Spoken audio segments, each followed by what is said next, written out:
gunfire on us as well, and then they threw gas canisters onto the roof, so we got gassed as well. I heard so many gunfire. The people are on the road, we are scared, we are not go to outside, we cannot leave the camp. If I go outside, something will be happen. When we were coming from our house to the airport, there are so many people are there, they said, no plane, go, go, go, go, go. Many of these people have cut short their jobs, abandoned their homes and left behind loved ones. They don't know when they'll see Libya again. James Bays, Al Jazeera, on board the flight from Tripoli to London. All of the unrest on the ground in Libya is making people rather worried that hundreds of thousands of migrants will head towards European shores. The idea being that Libya would be a gateway for migrants from sub-Saharan Africa. Italy in recent years has seen a huge arrival of immigrants from Libya, particularly worried there about the unrest that could result from more people coming in. And it's not just Italy, it's Malta, Greece, Cyprus, France, Spain, and they're worried about illegal immigration too.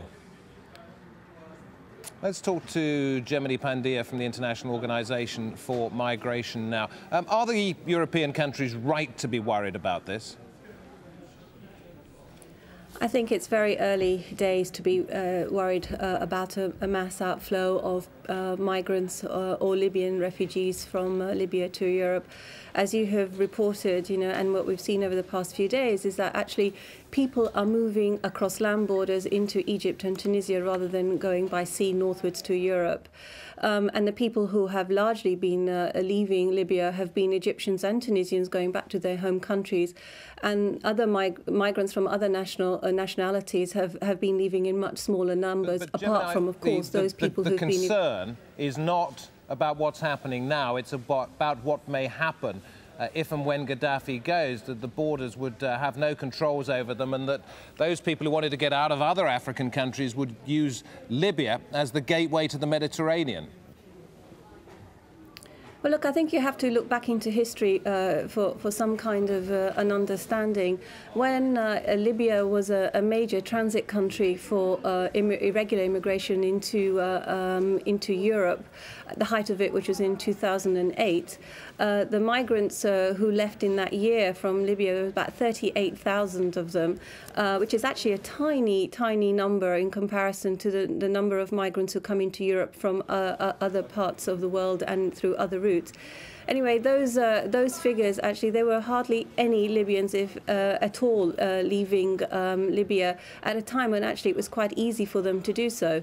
The migrants who did use that route were people from all over Africa and also some from the Middle East. But since 2009, that route has stopped essentially with the patrolling, and there's nothing to say at the moment that this would resume again on any kind of scale such as that.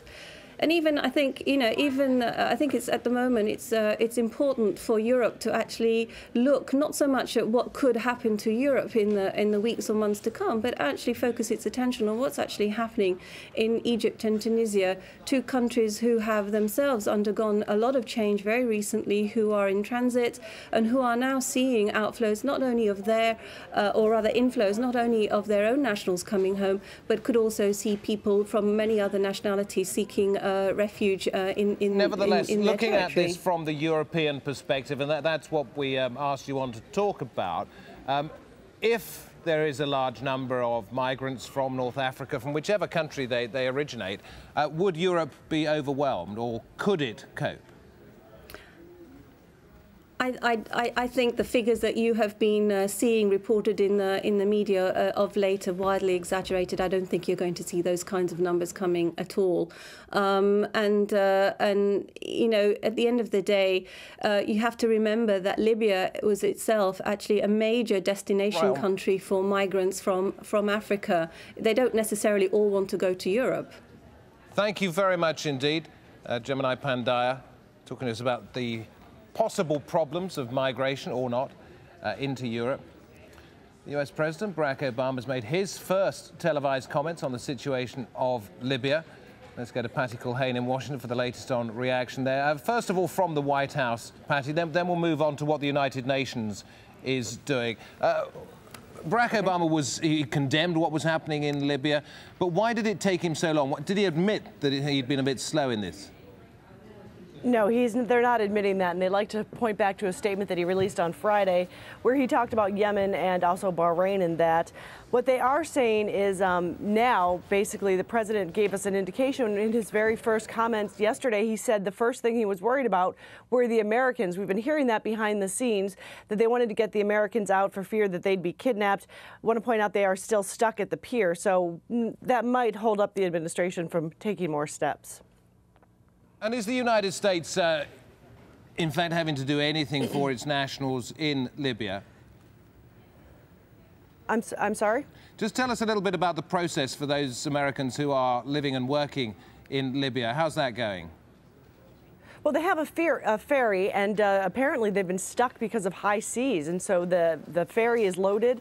We believe it is secure. It has a capacity for up to 600 people. We don't think that those are all Americans, although we know there are about 600 Americans living in Libya. We think the diplomats, the 35 diplomats and their families, are on board. They've been at the pier just waiting for the seas to clear so they can make the transit to Malta. The State Department giving very kind words to the Libyan government when it comes to the cooperation they've received.